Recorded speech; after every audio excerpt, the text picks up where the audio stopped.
I want to tell you a quick story. When I was 17 years old, a Super Bowl winning Dallas Cowboy made me a hired hand on his ranch building a rodeo arena under the blazing Texas sun. This Dallas Cowboy was a real cowboy. One day, the Dallas Cowboy noticed that I was struggling. In the suffocating Texas heat, I believed I couldn't continue. The mental and physical exhaustion had taken me to what I thought was my breaking point. The Dallas Cowboy brought me some cold water, and then shared with me the powerful wisdom Coach Tom Landry shared with him. The human mind and body can endure 100 times longer than it feels is possible, he said. Train your mind to first ignore and push through any thought to quit, he continued. That advice carried him through his football practices, and it carried me through 3 years of solitary confinement, or its equivalent, plus another 7 years of ordinary prison. I have discovered and rediscovered the truth of Coach Landry's words. No matter how difficult things got in prison, I realized that I was fully capable of enduring it with dignity, cheerfully, and triumphantly. If you're facing a challenge and thinking of quitting, you can also discover what I discovered. If you will face it with all the courage you've got and stare it down, you will conquer it. You can defeat any defeat. You can triumph over everything. You can be limited by nothing. You will emerge as an unstoppable force. Never ever quit. Want to talk? Email hello@epichutch.com.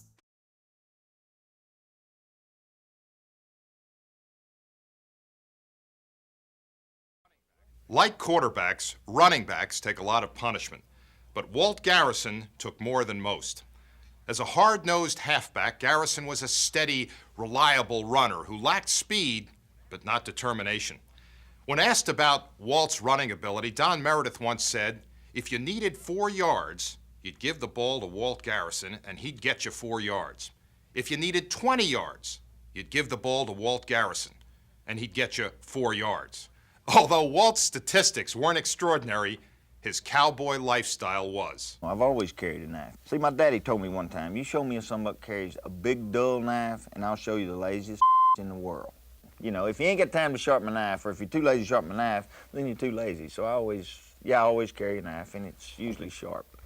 I carry my wallet in my boot. Got 2 wallets, incoming and outgoing. This one here's got, credit cards, my business stuff. And then in the other one, that's the personal boot. It's always on the right. And, just the personal checkbook, address book and stuff, But I don't know. Thank God I don't wear anything but boots, or I'd be out of luck with these big things carrying them around. This life isn't for everybody, but for me, nothing beats it. Walt Garrison is as country as chewing tobacco and armadillo boots. He was born a cowboy, played for the Dallas Cowboys. And like the song says, all his heroes were cowboys. And there was guys like Mahan and Jim Shoulders and Casey Tibbs. Those guys were my heroes growing up in high school and college because I wanted to rodeo. As I think there's a lot of guys around the rodeo circuit, that would probably like to find out if the stories about how tough I was are still true or not, but thank God they don't want to find out bad enough to jump on me. I mean, the guy was tough. You couldn't hurt him. He was the type of guy that didn't lift many weights, but was in great shape. It was because of the way he was raised. He was raised as a cowboy, and those guys are real tough. He was just tough, dirt tough. It seems if you didn't make a real good tackle and hold on to him, he was kind of like one of those bulls you see in the rodeos that he kind of hit the fence and bounce off and go somewhere else. In pro football, his prairies were 100 yards long and 55 yards wide, and he roamed this range treating tacklers like tumbleweeds. Yet his style, direct as frontier justice, did not impress everyone. He wasn't really very fast, he wasn't very big, and he wasn't very anything really, I thought. But the thing we discovered about Walt Garrison was he had a heart about as big as he was. And that's saying a lot about an athlete. Even though he may have been less talented than others in the physical aspects of the game, you cannot beat the competitiveness. You can't beat the desire to be the best. He gained almost 4,000 yards and scored 30 touchdowns in 9 seasons. But statistics were not the measure of this man. Walt Garrison was 10 gallons of toughness in a cowboy helmet.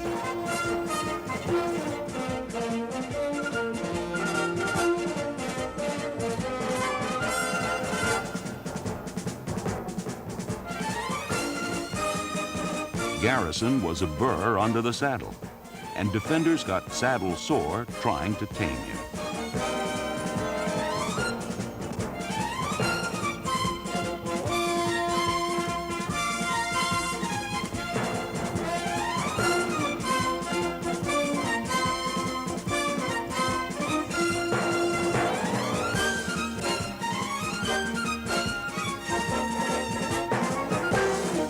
He was hog-tied, bulldogged, and pistol-whipped. But no team or no player was going to run him out of town. Not even a showdown specialist like Dick Butkus. Butkus always had an intimidating style, and Butkus told Walt, he said, if you come to the line again, I'm going to bite your head off. And Walt looked at him and said, oh, if you do, that'll be the first damn time you had any brains in your head. But I think it's the element of danger in any sport that really gets your adrenaline flowing, gets your heart pumping, and makes it worth doing. Hey, Walt, wow, man, what happened? Oh, my tongue. Your tongue? I guess you realize now this is a pretty rough game. Or either that or you just keep your tongue in your mouth. All right.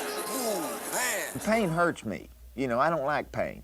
But they say that they define it, a threshold of pain. Some people's is low, some is high, and evidently mine is high. And he would never come out of a football game. He was tough, he was durable. In the 49er game, which he played, he had a fractured clavicle. His knee was bad. The doctor had to pull him off the field to get him off the field. Walt never gave up. There's no way a guy should have played. His ankle was swollen and he could hardly walk. He went out there and played, and that's the type of player he was. He was a guy that just never gave up. Garrison played with a broken collarbone, and it was fractured all the way through. He played the whole game, and I don't know if any of you all have ever had a broken collarbone, but it's very painful, especially when you're getting hit on it. When you think back about Walt Garrison, you think, they really did chisel him out of iron or out of mesquite wood or something, because he was tough as a nail. Don Meredith nicknamed Walt Little Puddin' because he said he's just so cute, he looked like a little pudding. Little Puddin' favored simple pleasures. His hands were rarely idle, usually busied by his two favorite pastimes, whittling and dipping snuff. Habits that this cowboy took to extremes. Walt had spasms in his back, and he was in the whirlpool, and he brought a snorkel. He couldn't get enough of his back in there, and so he had a snorkel he brought for about a month up to the training room, and we'd go in there and we'd look over in the whirlpool, and there was a snorkel, and he'd come up and give us that Walt Garrison smile, which had that snuff. He was dipping snuff underwater with a snorkel in his mouth, and I said, man, anybody that do that's got to be dedicated. I teamed up with a guy named David Dickerson, Brainy Dave, we called him. He busted beer bottles on his head. I used to put lighter fluid in my mouth. We could go into a bar, and I'd have a mouthful of lighter fluid and strike a match and look like a dragon. You shoot this stuff out about this far, and then Dickerson would bust, a couple of beer bottles on his head. And that was a neat trick. We was real, they used to call us to do parties and stuff, because we were big time.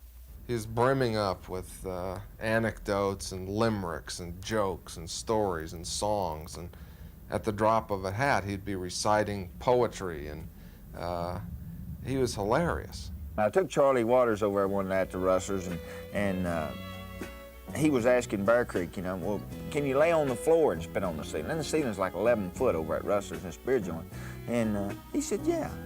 And so, he laid down on the floor and spit on the ceiling, and I mean, everybody was clapping. It's like it was a great deal. It's like somebody clearing 19, 20 foot in a pole vault, I mean, here's a guy that spit 12 foot, 11 foot on the ceiling, on his back. Walt Garrison was a hard-case football player who had a hearty sense of humor. He put in an honest day's work for an honest day's pay. He was a man who grabbed life by the horns.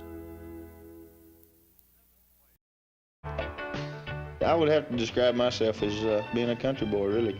Not a city slicker by no means. I don't like to live in town. I don't like downtown Dallas, with the crowds and the stoplights and everything. I like it out. It's relaxing to me to be with the guys around the rodeo arena. They're a different breed of people. They're a different kind of people. They're all kind of country people like myself. Walt Garrison, the only real cowboy on the Dallas Cowboys, has been riding the rodeo circuit since the age of 14. Known as one of the top bulldoggers in the world of rodeo, Garrison perfectly fits the mold of the typical Texas cowboy. I started chewing tobacco when I was about 15, I guess, or 16. I don't chew during the game, at all. You could swallow it, and that'd probably make you sick. But I chew, sometimes during practice. Chewing around the house, I've got 2, 3 of these big brass spittoons like they come out of an old bar room, But when we travel on the road, I've got a little cuspidor that my mother gave me when I was in college, that sets up on the dashboard, it leans up against the window. If I had to pick my favorite country singer, it would be close between Charlie Pride and Merle Haggard. Well, I didn't know there was any other kind of music other than country music, and still don't. I don't like the other music, and I don't listen to it. If I play a record, well, it's a country record. I don't even have any other records. People that like hard rock, it's just a bunch of hollering and screaming, you can't understand that. But country music all tells a story, it really does. Every song just about tells a story. If I had to pick a book, my favorite book, it's by Ben K. Green. He was an old-timey veterinarian from over here at Weatherford, Texas. He's got 2 books that are really good. I think the one I would pick out as the best one is one they call Horse Trading. I think the biggest thrill, possibly in the NFL, would be the Super Bowl. Walt Garrison was indeed fortunate to play in the 1970 Super Bowl, for during the season, the ground game had become the heart of the Dallas offense, and hard-nosed Walt Garrison was its best inside runner. Like Braille reading, number 32 traveled by touch. His plays were the tough ones, from tackle to tackle through the biggest men in professional football.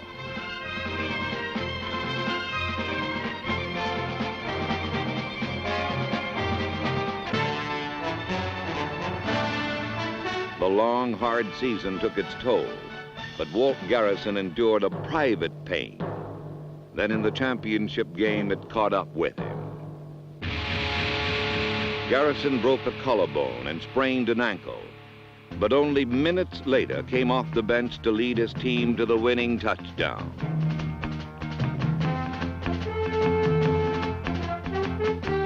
The score was a pass caught by a gutty guy named Garrison. He had to be carried onto the plane back to Dallas. Yet 2 weeks later in the Super Bowl, Walt Garrison was in the starting lineup. He played hurt, and he played well. Walt Garrison is now used as the criterion for toughness on the Dallas Cowboys. Hey, cowboy. And Bill Pickett, they say, is the one that originated bulldog. He threw the steer down, he bit him in the lip with his teeth and threw him that way. In fact, I think they had some standing bed or something. He could hold any steer for 5 minutes or 10 minutes, just, with his mouth. I don't, that's probably a lie or something, but I've heard it probably 1,000 times at rodeos.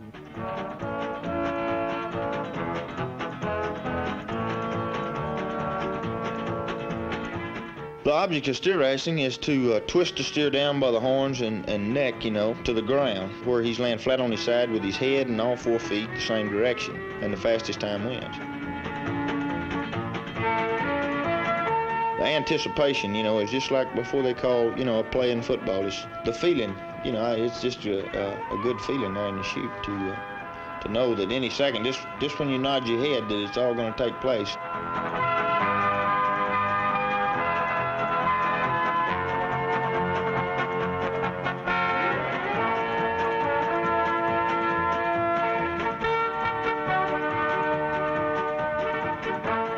I think the reason that I do rodeo in the off season, I've got to have that competition, I'm hunting for the competition year round. I don't want it to quit. In the off season, I'd rather them think of me as, as Walt Garrison, the rodeo cowboy, or a rodeo bum, than Walt Garrison, the football player.